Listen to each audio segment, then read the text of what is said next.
Bismillahirrahmanirrahim. Assalamualaikum warahmatullahi wabarakatuh. Hamdan wa syukran lillah, salatan wa salaman ala rasulillah, amma ba'd. Dewan Hakim yang arif lagi bijaksana yang kami hormati, serta hadirin yang berbahagia. Dalam dunia yang demikian luas, dengan jarak antar negara yang amat berjauhan, tidaklah menjadi penghalang bagi kita untuk mengetahui apa yang sedang terjadi di belahan negara lain. Mengapa demikian, hadirin? Karena tersedianya alat elektronik digital saat ini yang mampu mempercepat arus informasi dan komunikasi dalam hitungan detik. Tapi hadirin, perlu kita catat bahwa kecanggihan alat komunikasi itu bisa membawa dampak positif di samping dampak negatif. Contoh yang paling aktual adalah realitas hoax yang terjadi di tengah masyarakat yang memancing konflik di antara kita. Oleh karena itu, hadirin, pada kesempatan yang penuh berkah ini, izinkanlah kami menyampaikan syarah Al-Quran dengan judul Pandangan Al-Quran terhadap Realitas Hoax. Sebagai rujukan firman Allah dalam Al-Quran surah An-Nur ayat 15 sebagai berikut. A'udzu billahi minasy syaithanir rajim.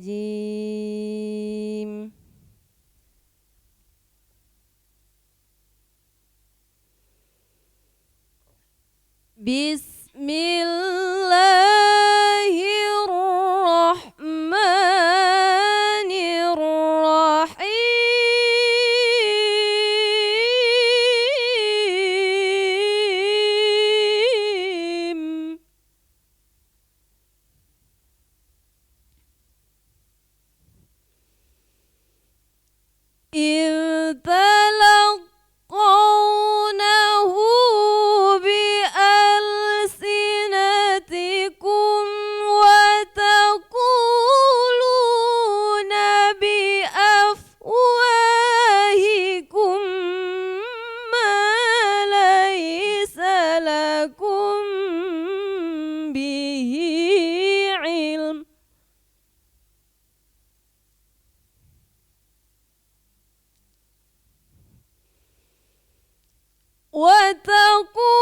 وتقولون بأفواهكم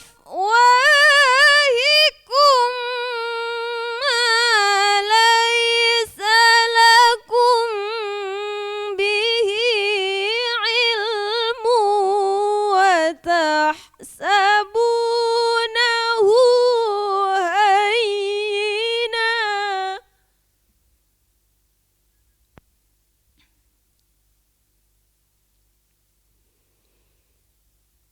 وهو عند الله عظيم.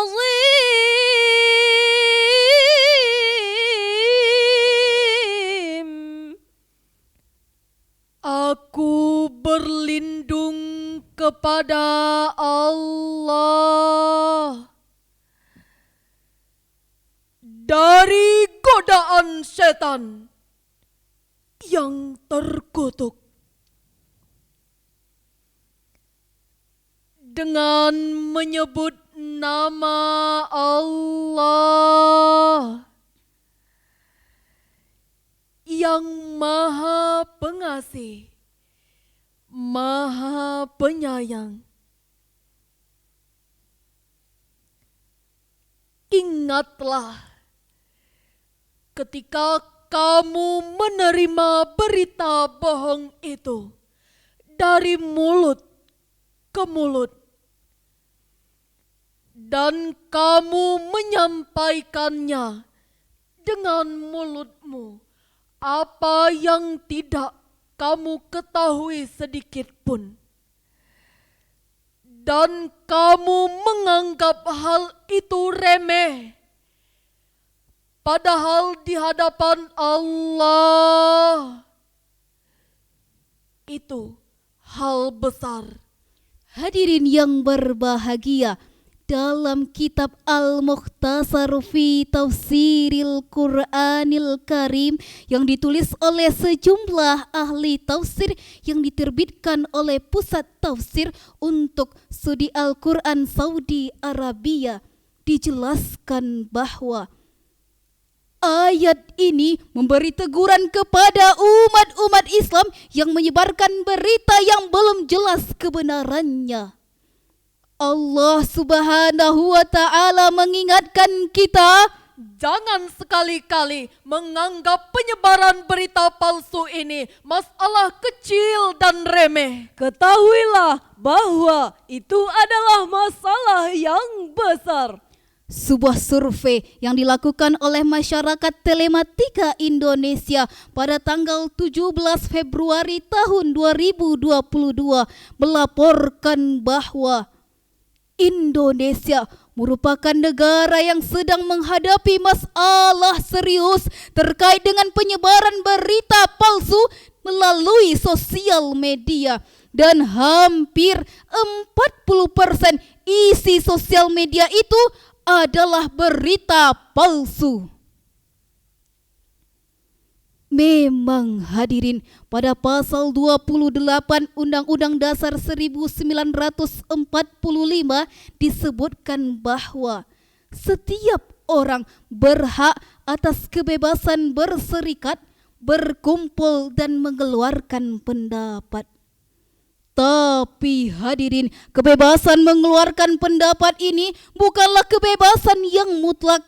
Bukan bebas seperti kita berteriak di tengah hutan, melainkan kebebasan yang dilandasi oleh kewajiban kita untuk menjaga kehormatan, keharmonisan, serta persatuan bangsa.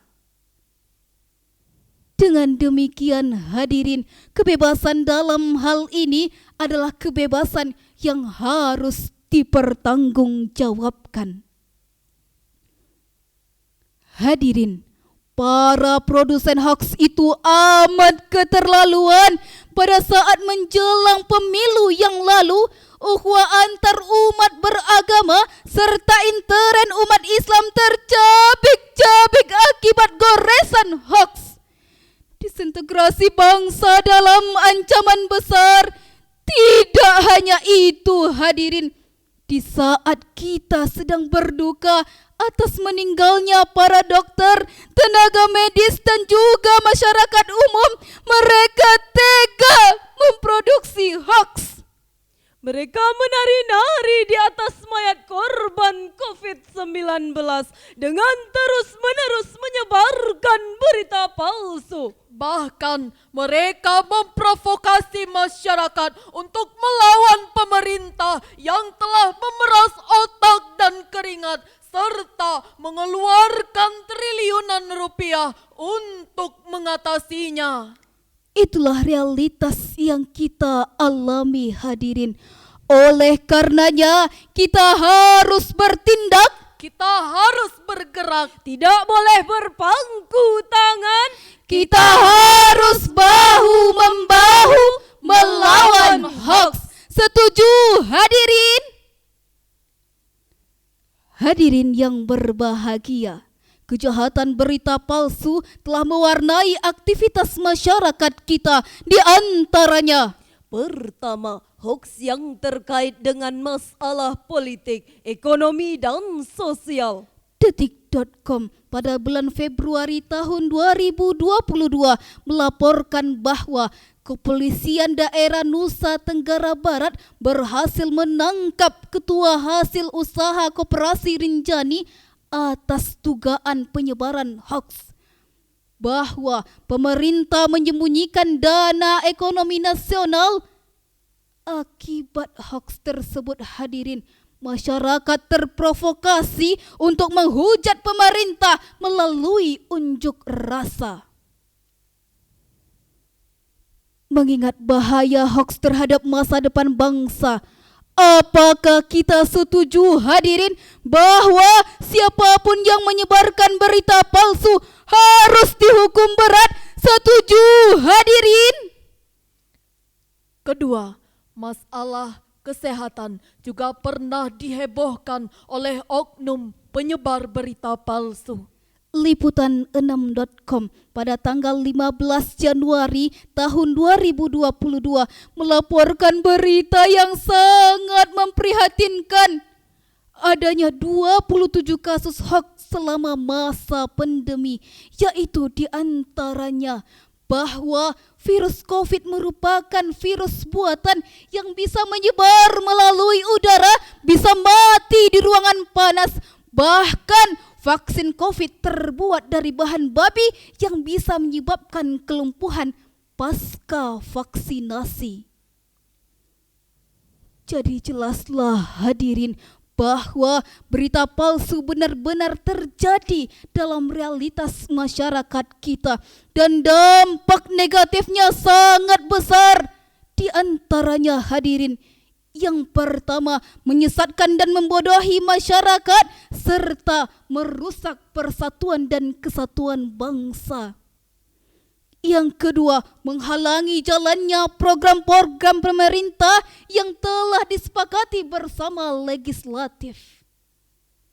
Oleh karena itu hadirin, marilah kita dengarkan firman Allah dalam Al-Quran surah Al-Hujurat ayat 6 sebagai berikut. Ya ayyuhalladzina amanu in ja'akum fasikum binaba'in fatabayyanu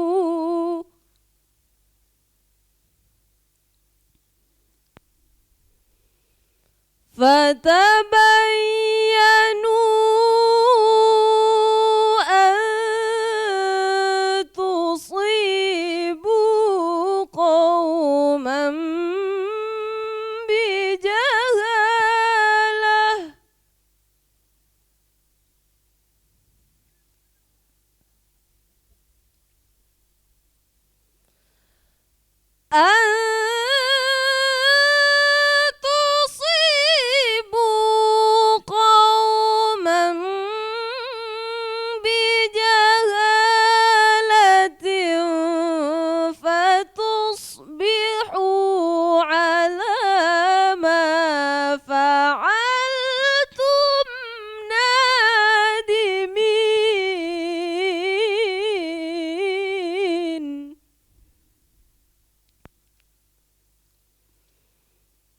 fatusbihu ala ma fa'altum nadimin.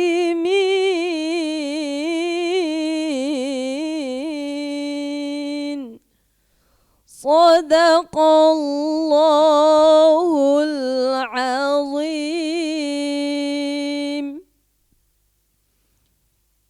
Hai orang-orang yang beriman, jika datang kepadamu seorang yang fasik membawa sebuah berita, maka telitilah kebenarannya agar kamu tidak menyesatkan suatu kaum karena kebodohan dan kecerobohanmu.